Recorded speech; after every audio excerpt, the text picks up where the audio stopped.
আসসালামু আলাইকুম। আজকে আমরা একটু গণিত সম্পর্কে জানবো। গণিতে বলা হয়েছে যে এবিসিডি একটি সামান্তরিকে ডিসি বাহুকে ই পর্যন্ত বর্ধিত করা হলো।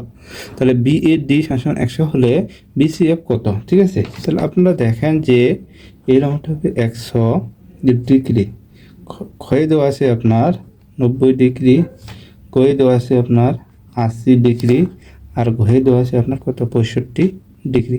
তাহলে এখানকার সমাধান কোনটা হবে? ঠিক আছে, তাহলে আপনারা দেখেন যে ব্যাখ্যা এখানে কি সামান্তরিক কাকে বলে বলেন তো? সামান্তরিক কাকে বলে আপনারা যারা এই গণিতটা দেখবেন তারা অবশ্যই সংখ্যাটা কম্বাইন করে জানাবেন। ঠিক আছে, তাহলে দেখেন যে সামান্তরিক এটা হচ্ছে আমাদের কি সামান্তরিক এটা হলো কত 100 ডিগ্রি কোণ।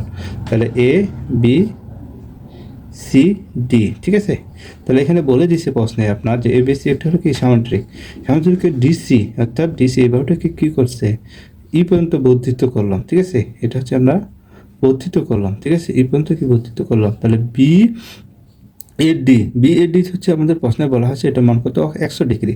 তাহলে আমরা কি জানি যে সামান্তরিকের বিপরীত কোণদ্বয় হচ্ছে পরস্পর সমান। ঠিক আছে, সামান্তরিকের কোণদ্বয় পরস্পর সমান, অর্থাৎ বি এ ডি এটার মান যদি 100 ডিগ্রি হয় তাহলে আপনার বিসিডি এটার মান হবে 100 ডিগ্রি। ঠিক আছে, তাহলে এটার মান হবে 100 ডিগ্রি। ঠিক আছে, তাহলে দেখি যে সামান্তরিকের বিপরীত কোণদ্বয় সমান। তাহলে সামান্তরিকের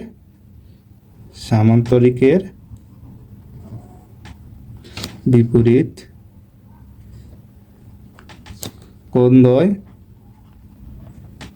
সমান। ঠিক আছে, তাহলে হচ্ছে কি কোণদ্বয় সমান, তাহলে হচ্ছে বি এ ডি সমান হচ্ছে 100 ডিগ্রি। ঠিক আছে, তাহলে এটা সমান এটা বি সি ডি। ঠিক আছে, তাহলে আপনারা দেখেন যে তাহলে এখানে আপনারা দেখেন যে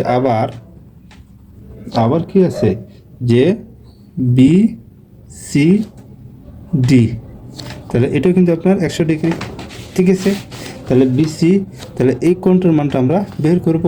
তাহলে কোণ এক্স, ঠিক আছে 180 ডিগ্রি। তাহলে বা এটা যদি 100 ডিগ্রি হয় এটা হলো এক্স হবে, আর এটা হবে 180 ডিগ্রি। ঠিক আছে, তাহলে বা x is equal to 180 degree minus 100 degree, তাহলে এটা হচ্ছে 80 ডিগ্রি। ঠিক আছে, তাহলে এটা হচ্ছে 80 ডিগ্রি। তাহলে ঠিক আছে, তাহলে এই যে সমান এটা হচ্ছে 80 ডিগ্রি। তাহলে এখানকার উত্তর হচ্ছে আপনাদের কোনটা? তাহলে এটা 80 ডিগ্রি। ঠিক আছে, 80 ডিগ্রি। তাহলে হচ্ছে 80 ডিগ্রি। হ্যাঁ, ঠিক আছে, তো ধন্যবাদ আপনাদের, ভালো থাকবেন।